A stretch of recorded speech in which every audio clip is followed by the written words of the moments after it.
Olá, seja bem-vindo ao programa Espaço Aberto para a Saúde, que visa levar até você informações sobre saúde e qualidade de vida, mesmo em tempo de Covid-19. Então, no programa de hoje, nós vamos falar sobre doação de órgãos. Será que teve alguma alteração na rotina devido à pandemia de Covid-19?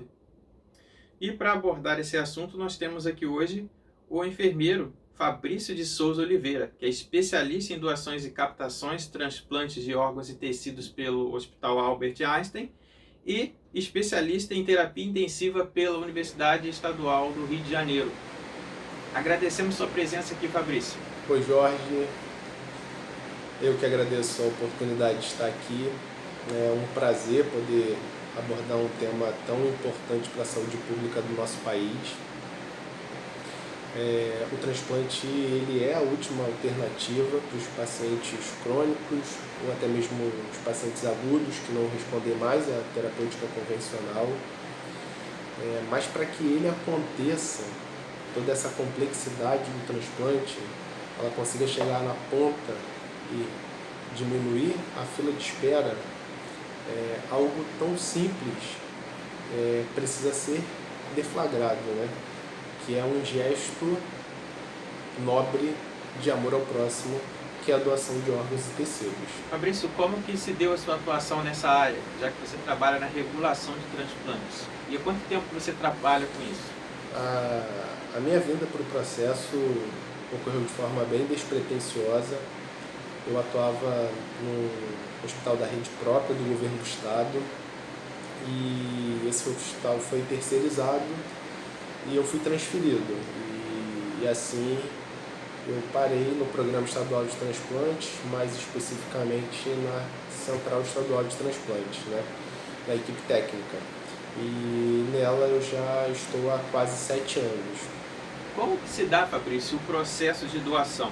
Quantos transplantes são realizados? E qual seria o órgão mais transplantado? O processo de doação-transplante ele é um pouco complexo, mas necessariamente ele não precisa ser complicado. Nós o dividimos em 10 etapas e ela começa com a identificação do potencial doador.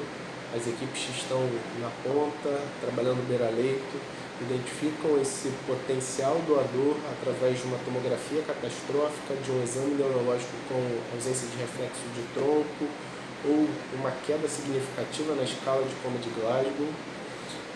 Seguidamente nós avaliamos, junto com a equipe da ponta, esse potencial doador para ver se ele preenche os critérios. Seguidamente vem o diagnóstico de morte encefálica, que é um diagnóstico médico. Nós fazemos o acolhimento da família, explicando quais são as etapas do protocolo de morte encefálica. Esse potencial doador ele é avaliado ou descartado para doação de órgãos e tecidos. Depois dessa avaliação, há um novo acolhimento familiar, onde a gente chama essa etapa de entrevista familiar para doação. Essa família, autorizando a doação dos órgãos e tecidos, nós montamos aqui na Central de Transplante a logística para captação, seja a logística aérea, seja a logística por terra.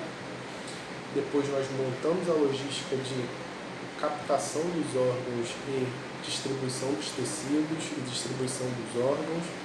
O transplante acontece e, posteriormente, a avaliação do órgão que foi implantado.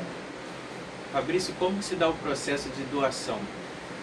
Quantos órgãos são transplantados por mês? E qual é o órgão mais frequente de transplante?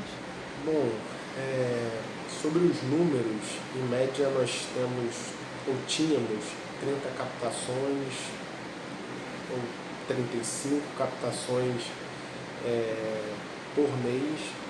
Isso pode se equivaler a talvez 50 transplantes mensais, é algo bem estimado. O órgão mais transplantado, sem sombra de dúvida, é o órgão duplo, que é o rim.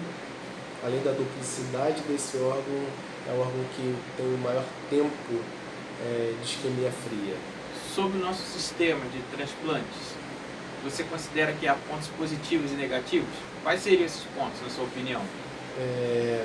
O Brasil ele tem o maior sistema de transplante público do mundo, gratuito para toda a sociedade.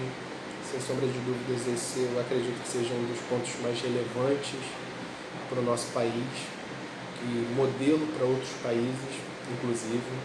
Mas a falta de informação da sociedade sobre a morte encefálica, a falta de preparo dos profissionais, ele é um grande fator limitante para que esse processo ele possa ser melhor sucedido.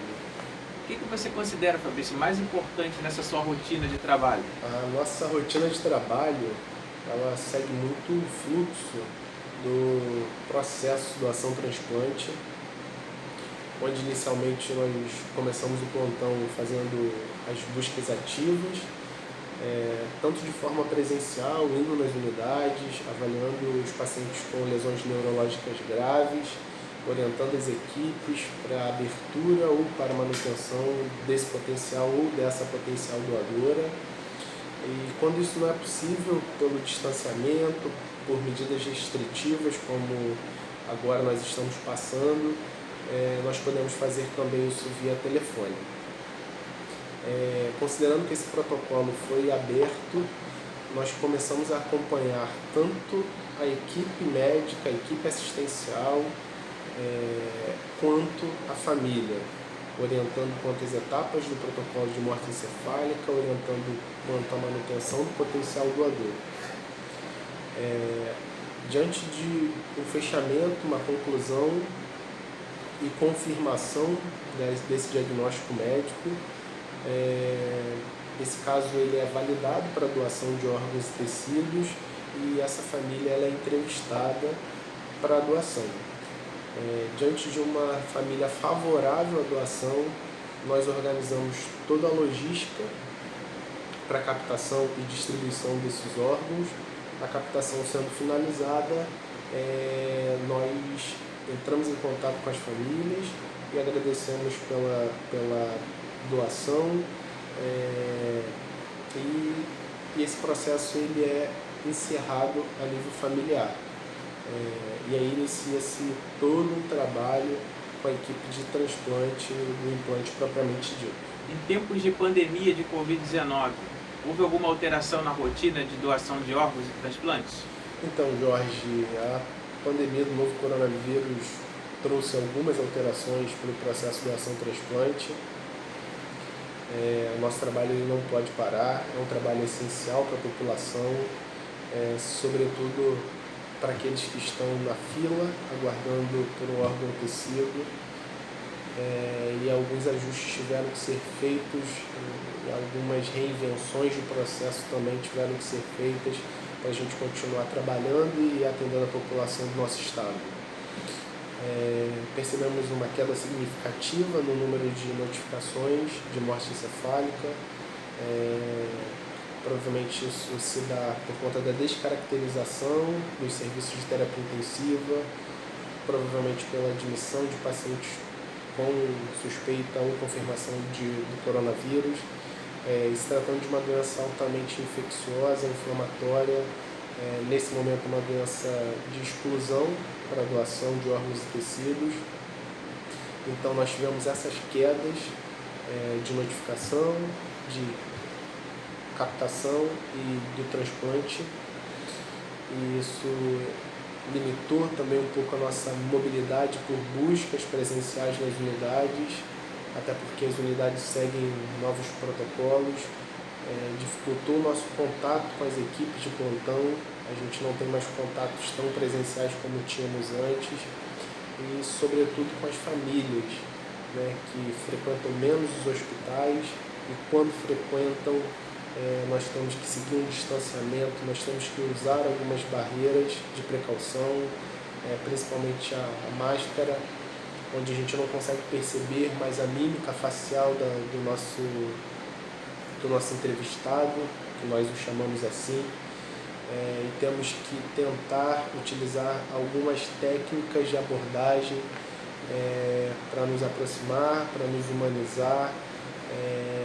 e fazer com que aquela família tenha todos os subsídios possíveis para tomada de decisão no pior momento.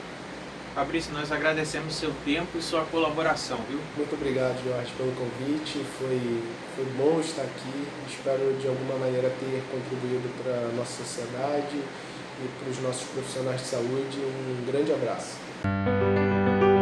Me chamo Fabrício, eu sou enfermeiro e nos últimos 5 anos eu trabalho para o governo do estado do Rio de Janeiro no processo de doação de órgãos e tecidos para transplante. Eu acredito que a doação de órgãos demonstra profunda humanidade ao próximo e a gente vai ressignificar a morte com a vida. As famílias têm muita dificuldade de falar sobre a morte e, sobretudo, de tomar uma decisão e, sem sombra de dúvidas, a melhor decisão é doar. A gente saiu do ano passado a taxa de autorização familiar para doação de órgãos e tecidos entre 49% e 50%. Muitas famílias ainda negavam e eu percebo que através da qualificação dos profissionais, esse número ele começa numa curva ascendente. A gente tem que respeitar a dor da família. Quando eu humanizo o sistema e a equipe que eu lidero, eu sinto que eu consegui cumprir uma missão. Eu estou mudando o mundo de fato.